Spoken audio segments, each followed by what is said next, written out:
성인 영화 찍고 연예계 떠난 여배우들 탑7. 믿기 힘들겠지만 한때 대중의 사랑을 한몸에 받았던 여자 연예인들 중엔 갑작스레 성인 영화에 출연한 뒤 연예계에서 사라진 인물들이 있습니다. 섹시 콘셉트 정도가 아니라 실제 전라 노출이나 고수위 배드신을 감행한 진짜 작품들. 그리고 그 이후 흔적도 없이 사라진 그녀들. 오늘은 우리가 알던 그 얼굴, 성인 영화 출연 후 연예계를 떠난 여배우들 탑7을 이야기해보겠습니다. 먼저 7위 박경희입니다. 이름이 낯설 수 있지만 박경희는 과거 걸그룹 투란의 리더였습니다. 당시 한비라는 예명으로 활동했고 글로벌 걸그룹을 지향하며 중국인 멤버도 있었죠. 하지만 그룹은 금세 해체되고 그녀는 연기 쪽으로 방향을 틀게 됩니다. 그러던 중 성판 17 남자들의 17가지 성적 판타지라는 작품에 출연하게 되죠. 이 작품은 말 그대로 남성의 성적 욕망을 주제로 구성된 옴니버스 에로 영화였습니다. 박경희는 그중 한 에피소드의 주인공으로 등장하며 꽤 과감한 노출 연기를 선보입니다. 실제로는 옷을 벗는 장면이 반복되고 대사보다는 신음이 주가되는 구성. 관객들의 반응은 극명하게 갈렸죠. 아이돌이 맞아 진짜 한 건가? 하지만 정작 영화 자체는 흥행에 참패합니다. 상영관도 거의 없었고 언론에서도 조용히 묻혔죠. 그녀는 이후 인터뷰에서 이런 말을 남깁니다. 카메라 앞에서 벗는 건 연기지만 벗은 뒤 돌아오는 시선은 연기가 아니더라고요. 이 말 한마디에 그녀가 겪었을 두려움과 후회를 느낄 수 있었습니다. 결국 박경희는 이 작품 이후 연예계를 완전히 떠나게 됩니다. SNS도 삭제, 방송도 더 이상 없었죠. 지금은 일반인으로 돌아간 채 소식이 완전히 끊겼습니다. 6위는 최승아입니다. 6인조 걸그룹 바바 출신으로 세상에 이런 일이라는 제목의 곡으로 데뷔했지만 별다른 주목을 받지 못했습니다. 활동 종료 후엔 광고 모델이나 행사 알바를 하며 생활을 이어갔고 연기 쪽으로 눈을 돌리게 됩니다. 그러던 중 한 해로 영화 제작사 대표로부터 이런 제안을 받게 됩니다. 걸그룹 출신인데 성인 영화 한 편 찍어보는 거 어때요? 당시 그녀는 20대 초반. 고민 끝에 제안을 수락했고 그것이 시작이었습니다. 첫 작품의 반응은 의외로 좋았습니다. 아이돌 출신 배우 등장이라는 홍보 문구는 대중의 호기심을 자극했고 판매량은 빠르게 올라갔죠. 이후 최승아는 무려 5개월 동안 40편의 성인 영화를 찍습니다. 당시 업계에서는 에로계의 공장장이라는 별명까지 붙여줬고 편당 출연료는 3천에서 4천만 원. 단순 계산만 해도 10억 원이 넘는 수익이었습니다. 그녀는 말합니다. 몸은 힘들었지만 그때가 제일 돈을 빨리 벌 수 있었어요. 하지만 빠른 상승에는 빠른 슬럼프가 따랐습니다. 시나리오도 연기도 반복. 한 인터뷰에서 그녀는 이렇게 말했죠. 대본이 너무 똑같았어요. 옷 벗고 유혹하고 끝나는 역할. 어느 순간 아무 생각도 안 나더라고요. 결국 최승아는 단 2년 만에 모든 활동을 중단합니다.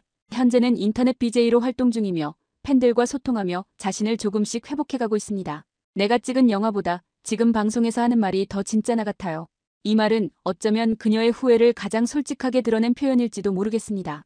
5위는 김시우입니다. 섹시 콘셉트 걸그룹 다인피스 멤버로 활동했지만 큰 반향은 없었고 결국 그녀는 남녀의 궁합이라는 성인 영화에 출연하게 됩니다. 그녀는 극중 19금 웹툰 작가 역할을 맡았고 모태솔로가 첫 경험을 하기 위해 발버둥치는 과정을 보여줍니다. 작품의 수위는 말 그대로 극한이었습니다. 이게 정말 영화야? 라는 반응이 나올 정도로 실제성 있는 배드신이 연속되었고 SNS에는 수위 장면만 캡처된 이미지가 도는 바람에 논란은 더 커졌죠. 그녀는 이후 그룹을 탈퇴합니다. 당시 팬카페에 짧은 글만 남겼죠. 응원해준 분들께 죄송합니다. 저는 잠시 사라질게요. 그 이후로 그녀는 공식 석상에서 완전히 모습을 감췄고 SNS도 비공개로 전환했습니다. 한 언론에서는 그녀가 일반 회사에 취직했다는 보도도 나왔지만 확인된 건 아무것도 없습니다. 그녀가 남긴 마지막 공식 인터뷰에서 이런 말을 했습니다. 사람들은 내가 얼마나 용기 냈는지보단 얼마나 벗었는지만 기억하더라고요. 4위는 오다은입니다. LPG라는 걸그룹 출신으로 긴 팔다리와 군살 없는 몸매 덕분에 한때 비주얼 킬러로 불리던 그녀. 하지만 가수 활동은 오래가지 못했고 연기 쪽으로 전향하며 만난 작품이 바로 일탈여행 프라이빗 아일랜드였습니다. 이 영화는 전신 노출, 상당히 노골적인 배드신, 그리고 성적 판타지를 노린 구도와 연출이 핵심이었습니다. 오다는 그 중심에 서 있었고 실오라기 하나 걸치지 않은 채 격정적인 장면을 소화했습니다. 특히 욕조 장면과 야외 배드신은 당시 커뮤니티에서 캡처본이 퍼지며 폭발적인 반응을 일으켰죠. 팬들은 충격에 빠졌고 일각에선 저건 연기가 아니라 거의 실제 같다는 말까지 나왔습니다. 그녀는 작품 홍보 인터뷰에서 이런 말을 남겼습니다. 처음엔 무서웠어요. 하지만 감독님이 넌 예쁘게 보이려고 온 게 아니야. 그냥 살아있기만 하면 되라고 말하더라고요. 이 말 한마디가 그녀의 각오를 바꿨고 결국 노출을 감행한 거죠. 하지만 현실은 냉혹했습니다. 배우로서의 기회는 이어지지 않았고 영화 이후 그녀에게 들어온 제안은 대부분 또 다른 성인물이었습니다. 오다은은 결국 연기를 포기하고 몸을 만들어 머슬 대회에 참가합니다. 2020년 머슬마니아 대회에서 여성 부문 우승을 차지하며 반전의 서사를 만들죠. 이후 그녀는 뷰티 브랜드를 론칭하고 SNS를 통해 건강한 이미지로 다시 떠오릅니다. 자신을 망한 배우라고 말하는 사람들에겐 이렇게 답했죠. 나는 실패한 게 아니라 방향을 바꿨을 뿐이에요. 3위는 비키입니다. 이름만 들으면 떠오르지 않을 수 있지만 걸그룹 달샤벳의 초창기 리더였던 그녀. 뛰어난 몸매와 도발적인 분위기로 주목받았지만 솔로 전향 후엔 인지도가 하락했고 결국 연기에 도전합니다. 2014년 그녀는 영화 바리새인에서 주연을 맡아 첫 전라 노출을 감행합니다. 이 영화는 겉보기엔 멜로였지만 실제로는 고수의 성인물이었습니다. 비키는 이 작품에서 남자 주인공과의 연인 관계를 넘어선 수위의 장면을 선보이며 아이돌 출신 배우가 이렇게까지 한다고? 라는 반응을 얻습니다. 그러나 놀라운 반전은 연기력이 꽤 괜찮았다는 점입니다. 당시 평론가들은 단순 노출 배우가 아니다. 연기력으로 설득력을 만들었다는 평가를 내렸고 그녀는 결국 신인 여우상까지 수상하게 됩니다. 문제는 그 다음 작품이었습니다. 이듬해 그녀는 착한 처제라는 영화에 출연하게 되는데 제목부터 수위가 짐작되는 완전한 애로 영화였죠. 그녀는 이 작품에 대해 훗날 인터뷰에서 충격적인 발언을 남깁니다. 유명 드라마에 캐스팅해준다고 해서 찍었어요. 근데 그 약속 안 지켜졌죠. 실제로는 계약서도 없이 구두로만 진행됐고 촬영장도 비전문적이었다고 합니다. 그 이후 비키는 연예계 활동을 접습니다. SNS도 비공개로 돌렸고 팬미팅도 취소됐습니다. 한 기자는 비키는 너무 빨리 올라가려고 했고 너무 빨리 소모됐다고 말했죠. 그녀는 지금도 침묵하고 있지만 그 짧은 시기 동안 보여준 열정만큼은 많은 이들에게 기억되고 있습니다. 2위는 김선영입니다. 트로트 걸그룹 오로라의 멤버로 활동했던 그녀는 아이돌보다는 배우의 길을 택하며 독립영화 쪽으로 전향했습니다. 그리고 2013년 그녀는 영화 화려한 외출에서 주연을 맡으며 파격적인 노출 연기에 도전합니다. 이 영화는 여성이 야스를 통해 자아를 찾는 여정을 그린 작품으로 포장됐지만 실제로는 선정성 강한 장면들이 중심이었습니다. 포스터만 봐도 수위가 감지됐고 예고편은 유튜브에서 연령 제한이 걸렸습니다. 개봉 이후 실시간 검색어 1위, 커뮤니티 상위 노출, 뉴스 보도까지 이어졌죠. 그녀는 단숨에 성인 영화 여주로 낙인 찍혔고 한 언론은 김선영의 전라 노출 장면은 성인물 역사상 손에 꼽을 정도라고 평했습니다. 그녀는 이후 유튜버로 전향합니다. 2020년 채널을 개설한 지 단 3개월 만에 10만 구독자를 돌파하며 섹시 유튜버로 주목받게 되죠.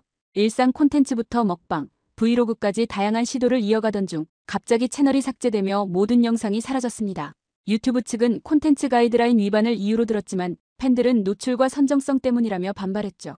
그녀는 마지막 영상에서 이렇게 말했습니다. 사람들은 내가 무슨 옷을 입었는지만 보지만 나는 무슨 말을 하고 싶었는지를 봐줬으면 해요.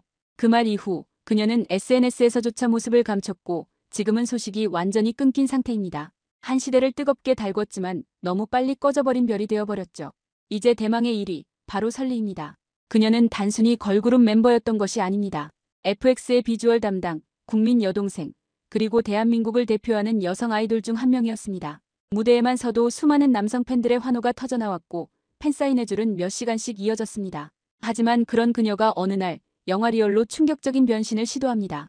2017년 개봉한 이 영화에서 설리는 김수현과 배드신을 포함한 상반신 노출을 감행합니다. 그 장면은 단순한 배드신이 아니었습니다. 어두운 조명 아래 사랑인지 욕망인지 알 수 없는 분위기 속에서 설리는 눈빛 하나로 분위기를 장악했죠. 특히 그녀가 흘린 눈물 한 방울, 그건 연기가 아니라 진짜 감정 같았다는 평도 있었습니다. 관객들은 혼란에 빠졌고 언론은 일제히 설리의 노출 연기를 대서특필했습니다. 국민 여동생의 파격 변신, 아이돌 사상 최대 수위 연기, 이런 제목들이 하루 종일 포털을 장악했죠. 하지만 정작 영화 자체는 혹평을 받았습니다.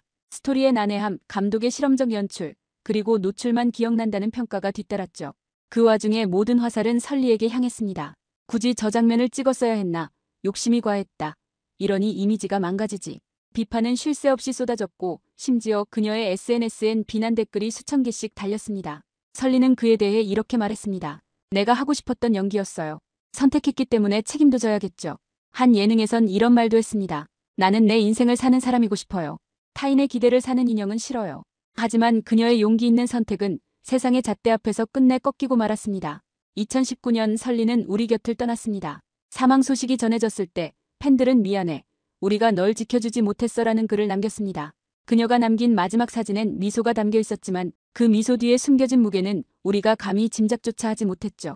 그녀는 죽어서야 겨우 비난을 멈출 수 있었던 너무나 안타까운 청춘이었습니다.